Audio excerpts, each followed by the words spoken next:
Hi hello ನಮಸ್ಕಾರ ಸ್ನೇಹಿತರೆ, welcome back to my YouTube channel. ಬನ್ನಿ ಸ್ನೇಹಿತರೆ, ಇವತ್ತಿನ ರೆಸಿಪಿ ಬಂದುಬಿಟ್ಟು ಅದಕ್ಕಿಂತ ಮುಂಚೆ ಇದನ್ನು ನಾನು ಯಾರು ನೋಡಿ ಕಲ್ತಿದ್ದೀನಿ, ಯಾರು ನನಗೆ ಹೇಳ್ಕೊಟ್ಟಿದ್ದಾರೆ ಅಂತ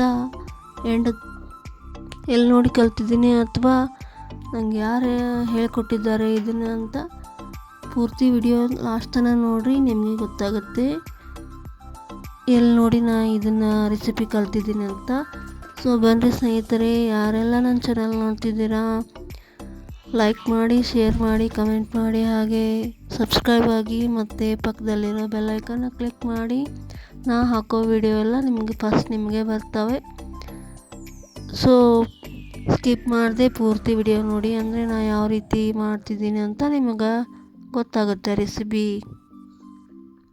ಮೊದಲನೇದಾಗಿ ಇದಕ್ಕೆ ಬೇಕಾಗಿರೋದು ಚಪಾತಿ, ಗೋಧಿ ಹಿಟ್ಟು, ಈರುಳ್ಳಿ, ಆಮೇಲೆ ಮ್ಯಾಗಿ ಮಸಾಲ, ಜೀರಿಗೆ, ಆಮೇಲೆ ಅಲ್ಲ ಬೆಳ್ಳುಳ್ಳಿ ಪೇಸ್ಟು ಮತ್ತು ಕೊತ್ತಂಬರಿ, ನಿಂಬೆಹಣ್ಣು, ಸ್ವಲ್ಪ ಮಸಾಲೆ ಖಾರ, ಇಷ್ಟಿದ್ರೆ ಮುಗೀತು. ಈರುಳ್ಳಿ, ನಿಂಬೆಹಣ್ಣು, ಕೊತ್ತಂಬರಿ, ಅಲ್ಲ ಇವೆಲ್ಲ ಹಾಕಿ ಚೆನ್ನಾಗಿ ಕಲಿಸ್ಕೋಬೇಕು. ಇವೆಲ್ಲ ಹೇಳಿನಲ್ಲ, ಏನು ಖಾರ ಅದೆಲ್ಲ ಹಾಕ್ಕೊಂಡು, ಮಸಾಲೆ ಖಾರ, ಮ್ಯಾಗಿ ಮಸಾಲ ಅವೆಲ್ಲ ಹಾಕ್ಕೊಂಡು ಚೆನ್ನಾಗಿ ಕಲಿಸ್ಕೊಂಡು ಇಟ್ಕೋಬೇಕು. ಅದಾದಮೇಲೆ ಚಪಾತಿ ಹಿಟ್ಟು ನಾದ್ಕೋಬೇಕು. ನೋಡಿರಿ, ಎಲ್ಲ ಮಿಕ್ಸ್ ಮಾಡಿಕೊಂಡು ಚೆನ್ನಾಗಿ ಕಲಿಸ್ಕೋಬೇಕು. ಅದನ್ನು ಚೆನ್ನಾಗಿ ಕಲಿಸ್ಕೊಂಡಾದ್ಮೇಲೆ ನೋಡಿರಿ, ಈ ರೀತಿ ಚಪಾತಿ ಹಿಟ್ಟು ಕಲಿಸ್ಕೊಂಡು ಇಟ್ಕೊಂಡಿದ್ದೀನಿ ನಾನು. ಅದನ್ನ ಹಚ್ಚಲಿಕ್ಕೆ ಚಪಾತಿ ಹಿಟ್ಟು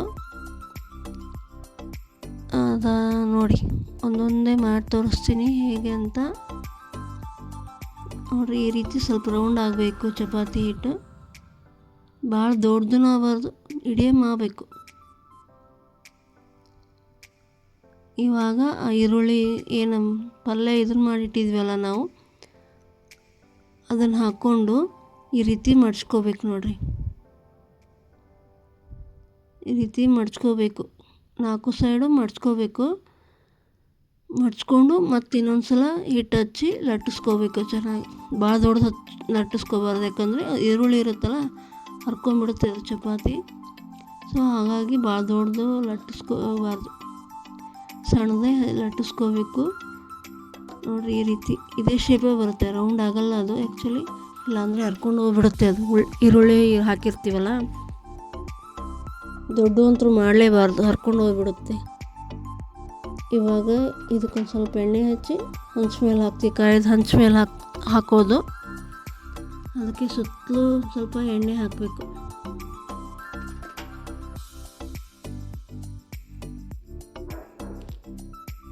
ಎಣ್ಣೆ ಹಾಕಿ 2 ಸೈಡ್ ಬೇಯಿಸಬೇಕು, ಚಲೋತ್ನಾಗ ಬೇಯಿಸಬೇಕು ಕೆಂಪಾಗೆ, ಅಂದರೆ ಟೇಸ್ಟ್ ಚೆನ್ನಾಗಿ ಬರುತ್ತೆ. ಸ್ವಲ್ಪ ಎಣ್ಣೆನೂ ಸ್ವಲ್ಪ ಜಾಸ್ತಿ ಹಾಕಬೇಕು. ನೋಡಿರಿ, ಈ ರೀತಿ 2 ಸೈಡು ಬೇಯಿಸ್ಕೋಬೇಕು. 2 ಸೈಡು ಎಣ್ಣೆ ಹಾಕ್ಕೋಬೇಕು ಬೇಯಿಸೋವಾಗ.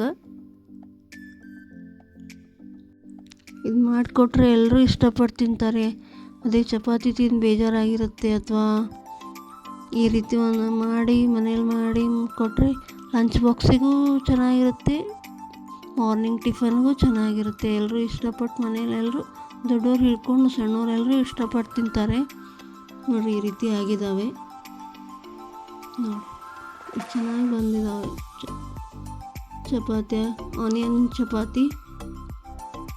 ಇದನ್ನು ನಾನು ಮೊದಲೇ ವಿಡಿಯೋಸ್ ಸ್ಟಾರ್ಟಿಂಗ್ ಹೇಳಿದಾಗೆ ಯಾರು ನೋಡಿ ಕಲ್ತಿದ್ದೀನಿ ಅಂದರೆ ಈ ಸಿಹಿ ಕಹಿ ಚಂದ್ರು ಸರ್ ಅವರು ಮಾಡಿರೋ ರೆಸಿಪಿ ನೋಡಿ ನಾನು ಕಲ್ತಿರೋದು. ತುಂಬ ಚೆನ್ನಾಗಿದೆ. ಯಾರೆಲ್ಲ ನಾನು ಮಾಡೋ ವಿಡಿಯೋ ಇಷ್ಟ ಆಗ್ತಿದ್ರಿ ಲೈಕ್ ಮಾಡಿ, ಶೇರ್ ಮಾಡಿರಿ, ಕಮೆಂಟ್ ಮಾಡಿರಿ. ನೀವು ಮನೇಲಿ ಒಂದು ಸಲ ಮಾಡ್ಕೊಂಡು ತಿನ್ನಿರಿ, ತುಂಬ ರುಚಿಯಾಗಿರುತ್ತೆ. Thanks for watching. ಬಾಯ್.